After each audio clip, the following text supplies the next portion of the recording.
Ito ang reading mo, Scorpio. Welcome back to our channel. Naway nasa mabuti kayong kalagayan while watching the channel. This is a general reading. Kayo nang bahalang magpalit-palit ng situation nyo sa reading ko.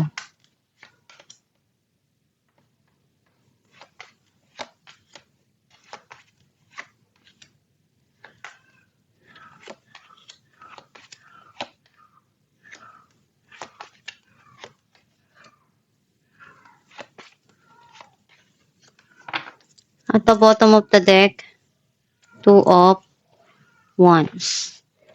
I feel like yung energy mo, nasisense ko na andun yung mga bagay na gusto mong mangyari para sa future mo. May mga desisyon ka, plano, pangarap na gusto mong makamit, gusto mong makuha, at gagawin mo yung paraan na kaya mo para makita kung ano yung pwedeng magawa mo dun sa pangarap mong yun. Ang mensahe ng card mo, nakikita ko na meron ditong nagpapagulo sa isipan mo. Andun yung sobrang lungkot mo, stress dahil hindi mo inaasahan na mangyayari yon, yung sitwasyon na yon, at mararamdaman mo yon. May darating dito na judgment na talagang gusto mo na makuha.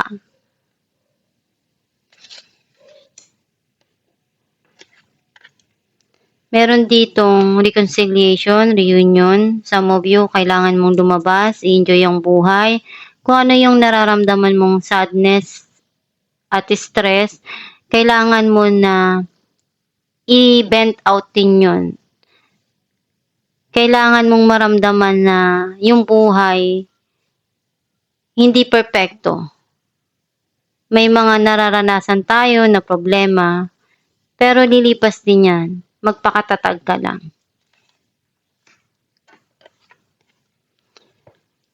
May tao dito na gustong mag-lend ng hand for you. Tumulong. Yung sa tingin niya, makakaya niya. Some of you, pwedeng ikaw to na ginagawa mo lahat ng paraan na kaya mo para mapaunlad yung kabuhayan mo, mapaunlad yung pera mo.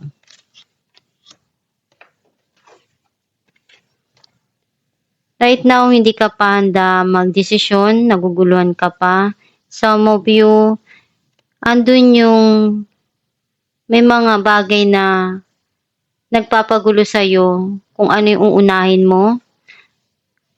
Either relationship o trabaho. Hindi mo alam kung ano yung pipiliin mo.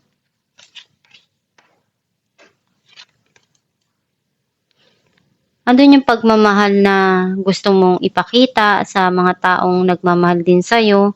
Some of you, itong tao na to, sobrang mahal ka niya at gusto niya yun iparamdam sa'yo.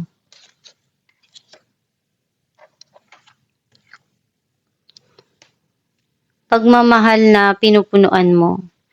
Pagmamahal na binibigay mo, ganun din yung tao na to.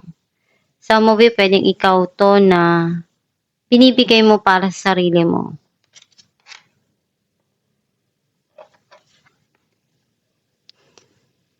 Ikaw yung tao na hindi basta-basta nasisilaw ng kahit anong bagay. As long na pinaghihirapan at ginagawa lahat ng paraan para maipakita sa'yo yung totoo.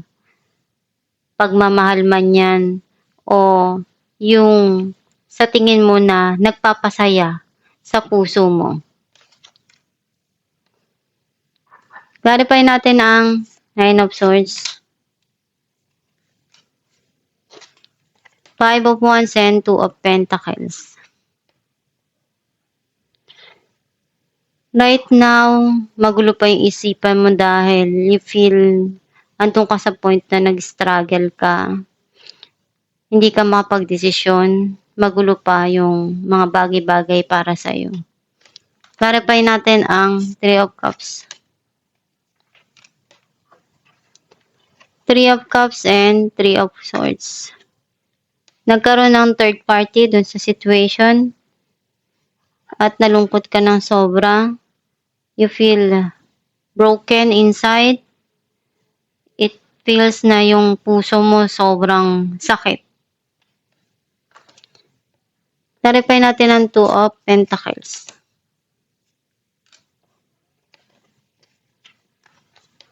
Death and Six of Swords. May parating dito na healing for you. Magiging okay ka, magiging kalmado ka na. And may mga bagay ka lang ngayon na urong-sulong pa sa mga desisyon mo.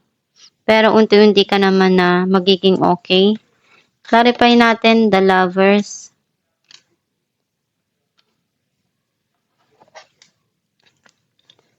The Emperor and Two of Swords.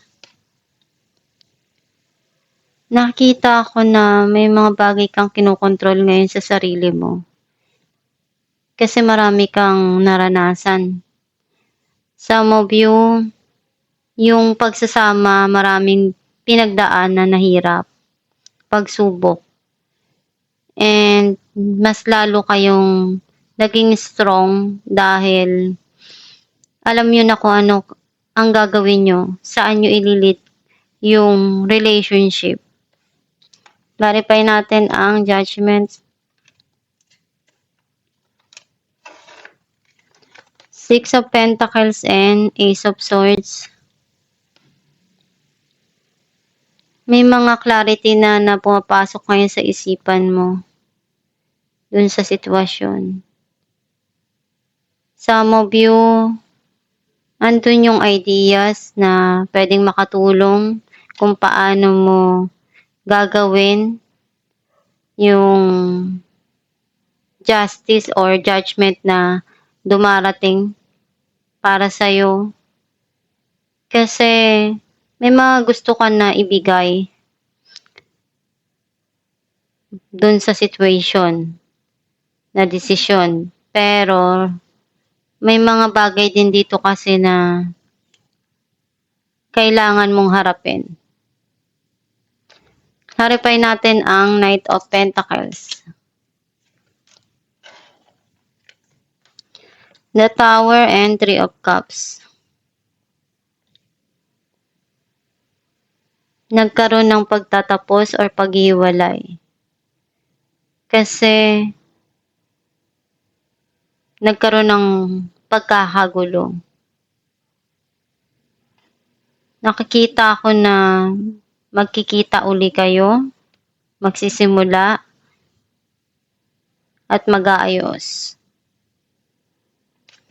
Gagawin nitong taon na to yung paraan na kaya niya. Clarify natin King of Cups.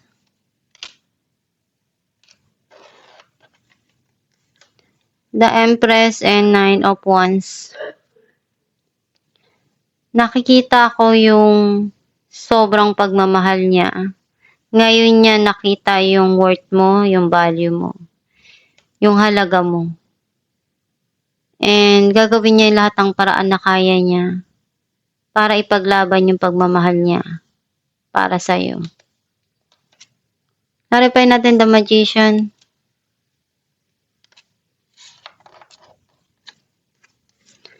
Temperance and the Emperor. Kailangan mo lang talaga na habaan yung pasensya mo. Huwag magpadalos-dalos sa desisyon para hindi ka magkamali at di ka magsisi. Kailangan mo kontrolin yung nararamdaman mo, kung ano yung iniisip mo, para alam mo sa sarili mo na one day hindi mo pagsisihan kung ano yung mga desisyon mo. Alamin natin kung ano mensahe ng iyong gabay.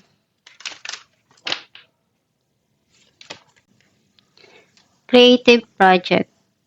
Your soul longs to express itself in creative ways. We are guiding you to infuse artistry and creativity into your life.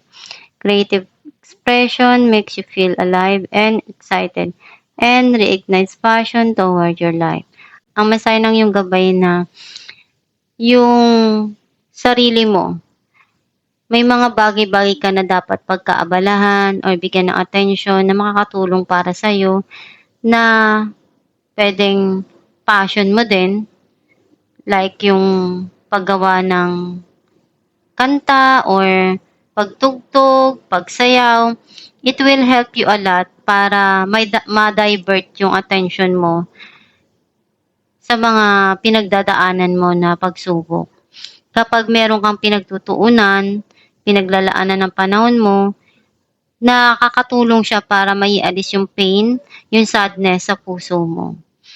Basta magdasal ka lang palagi para magabayan ka, mabigyan ka ng mga ideas na makakatulong para sa'yo dun sa mga pinagdadaanan mo, sa mga dreams mo, sa mga pangarap mo.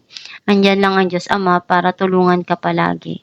At huwag kang makalimot na humingi sa kanila kung ano yung mga bagay na gusto mo pang makamit sa buhay.